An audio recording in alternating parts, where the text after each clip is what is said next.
Appreciate you guys waiting up. Obviously, a great college football game, incredible atmosphere. Autzen Stadium, what it usually does, right, just brings it. Obviously made an impact, or had an impact, and made a huge difference. And then coming down to the last play of the game, start really proud of the team for just overcoming a lot throughout the course of the game. A lot of it self-inflicted, including myself, but just not flinching in that situation and working into reality, something that we practice every single Wednesday. So that being said, open questions. James, right here on the front left. Mario, when they take the lead with a minute to go, what are you saying to your guys before they go out there for that final drive? And walk us through some of those plays, in particular. Jawan missed so many games this season. You turned to him twice, and then turning to Cam when you hadn't done that very much before tonight, and turning to him to win it at the end. Yeah, well, I think it was real clear on the sideline when it was our turn to get the ball back. Our players were already saying it, just like our Wednesday practice, which – I know you guys don't get to be out there, but we practice every imaginable 2-minute situation. Needing a touchdown, needing a field goal, deep in our territory, more in the plus territory. So our guys were already harping on that. They were telling that to each other, and they worked it into reality, which was awesome. And in terms of Jawan, the last week and a half, but particularly this week, just has been practicing really, really well. Looks strong, really catching the ball, just snatching it out of the air, running really good routes. Playing with toughness. You saw the physical blocking today. I know we got tagged for one penalty on one of the blocks, but it was a matter he was trying to be physical in the process. So just really proud of the way that he played tonight, and certainly looking for more productivity from him. On the left, Matt. At what point was the idea of just get the ball centered up and get a field goal? And when did you make that decision on that drive? When it was down at the 6.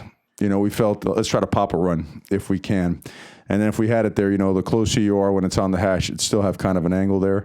So we had one timeout. We saved, 2 of our timeouts and felt it was, just put it right in the middle. And that's make it easier for the kicker, He hasn't had a ton of experience in game-winning situations, so might as well alleviate a little bit of the angle for him. And he went in there cool as can be and got it done. A lot of ways to win a football game. This is certainly kind of a unique one, but how can this become maybe a driving force down kind of the back end of the schedule? Well, the first part, it's, at halftime, we're kind of kicking ourselves a little bit about, come on now, we're just doing some things that are, sometimes we press because there's a lot of emotion, and we play with passion, but sometimes when it spills over and becomes emotion, you do some things that are a little bit out of character, and myself included. I said it earlier. I mean, there's no excuse for getting a personal foul or whatnot. But at the same time, what are you going to do about it, right? You have to show the ability to be resilient, to respond, and our guys did just that. So we've kind of seen it every which way you can imagine this season. A lot of lessons to be learned, which is great, and not much time right before we have to get up on the road and go play a really good football team next Saturday. In the middle, AJ. Wait for the mic, AJ. Yeah. Coach, C.J. Verdell averaged 11.2 yards per carry today. Talk about the running game and why it was so successful against Washington State today. Well, you've seen in the past couple of years how difficult it's been to run the ball, right? It seems like they always got an extra hat to the football. They thin you out with their line stunts and their movement. It's kind of interesting. You see us, there's a lot of things that we do that are very similar to what they do up front. So our guys have now gotten used to those stems. They've gotten used to those post-snap movements. And we just felt as much as they were going sideways, we had to go vertical, north and south. That paid off. When they started running their TE stunts on the open sides, then we started getting the ball outside and ran some more outside zone. And then the one play that we called where CJ went for the 90-yard run, it's an airtight play as it relates to corner fire, as it relates to Sam Will pressure, backside pressure. So, and it hit like, we were hoping it would hit, and great block downfield again by our receiver. I think Jawan was the one that did it as well. So it was what we wanted, out of the run game, but certainly got a lot of productivity out of it. Yeah, Coach, over 300 on the ground today. What does this line do collectively maybe better than other lines you've been around at this level, including your days in Tuscaloosa, obviously? Yeah, the DNA of these guys is something special now. And I use this a lot when I talk about our guys. It's what you want your son to be. Like, I got my two little dudes over there, and I hope you hear that, offensive linemen, not wide receivers like you guys like to play all the time. But anyways, the thing is, these guys are the first guys in the building. They're the last ones out. They take care of their bodies like pros. They're in there deep in a film study all the time. They're watching themselves in one-on-ones and unit drills, studying opponents. They're relentless about their approach. And then at the end of the day, they are mentally and physically tough. And these guys have got a lot of reps together, played a lot of games together, and they are just in sync. They're able to make adjustments on the run. They don't have to come to the sideline. You see him communicating with Coach Mirabal, hey, we saw him go in a bear, and we saw the little linebacker try to hit the A-gap, so we're going to make our adjustment call to that to make sure we pick it up and take the heat off of Justin. So it's what you want linemen to be, man. These guys do it all. Right here, in the back middle, Tyson.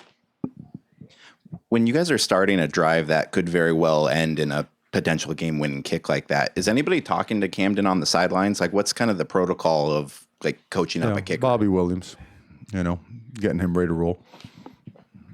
Right behind him. Left back middle. Coach, obviously the air raid is tough to defend, especially without Troy Dye in your lineup today. But how do you feel your defense handled the air raid for Washington State today? We had some success, and they had some success as well. It's really hard to stop. I mean, it is, and they spread you out pretty good.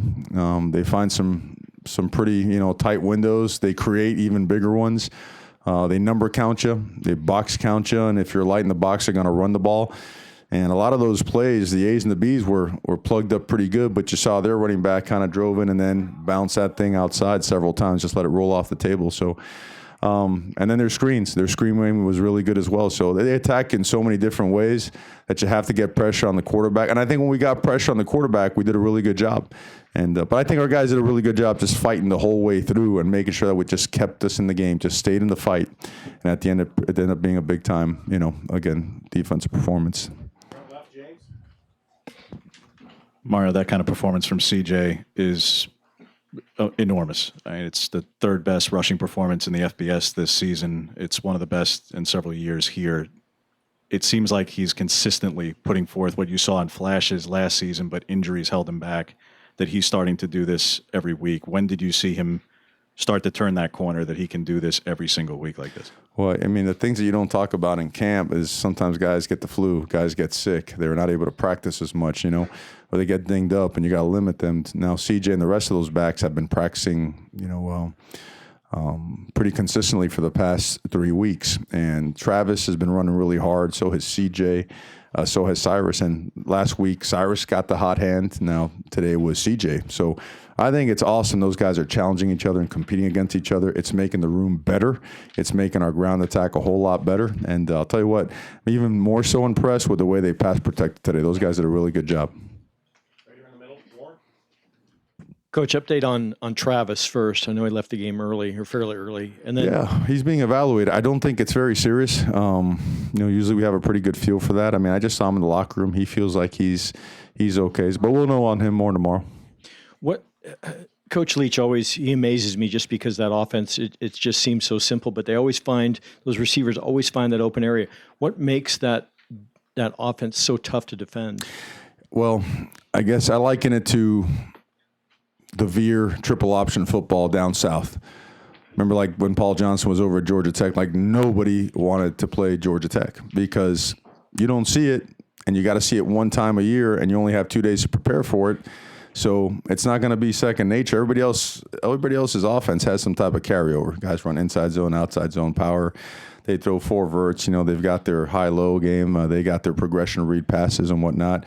When you'll face an offense like this that has leverage throws, that has box count adjustments on the snap, that can go tempo as well. I mean, it's a very unique offense, and when the quarterback is hot and when he has time to throw, it is very difficult to defend. Front left, Matt.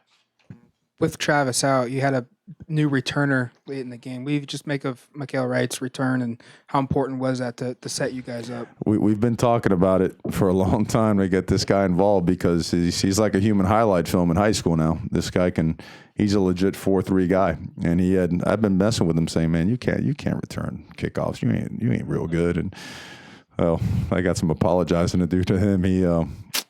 He was waiting for his opportunity. David Davis and those guys did a really good job blocking for him, and certainly got us great field position to start that final drive.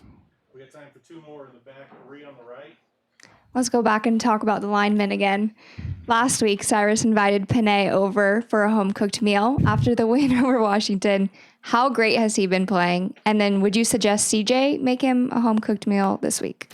I suggest that all running backs and quarterbacks should always take care of their offensive linemen. I just think it's the right thing to do, speaking as a former offensive lineman. And I think, look, these guys are really tight. They really are. And I know Panay's playing really well. All these guys are playing really well up front. And, I can't speak enough about them, but at the same time, they don't want me to speak about them. That's just the nature of who they are. They want to get better. All they kept talking about in there was, hey, we got to jump on this film tomorrow. There's a couple things that could have really made this a great performance tonight. And I'm like, wow, what a blessing to have guys like this in the program that just, they're hungry and they're driven to be better for them, for their teammates, really, and for the program. Middle right, last question, Jaden. Yeah, Coach, can you give us an update on Troy Dye, and is it a short-term thing with that thumb and whatever? And then the second thing, going down to L.A., you guys have won on the road now. That's a tough team. They were only team to beat Utah. They might be laying in wait a little bit for you. Can you just give me some early thoughts on that game? Yeah, well, Troy, we thought he'd be able to go, but as we got later into the week, it just he wasn't quite ready, but we feel it's very short-term. We feel he'll be good to go this week. And in terms of our next opponent, obviously tremendous amount of respect for the entire conference. We feel that everyone tonight, Washington State, next week USC, all these teams are playing at a really high level. And I think our guys, we're learning that nothing but our very best is going to be good enough. That's proven day in and day out in college football. I'm sure we saw another 4 or 5 upsets today. I'm sure we saw another, just a couple of unexpected occurrences. You got to show up to play. You got to be very well prepared, and you got to play with toughness and resiliency and make sure it's your very best. Thank you, Coach. Okay, guys, thank you very much, and have a good night.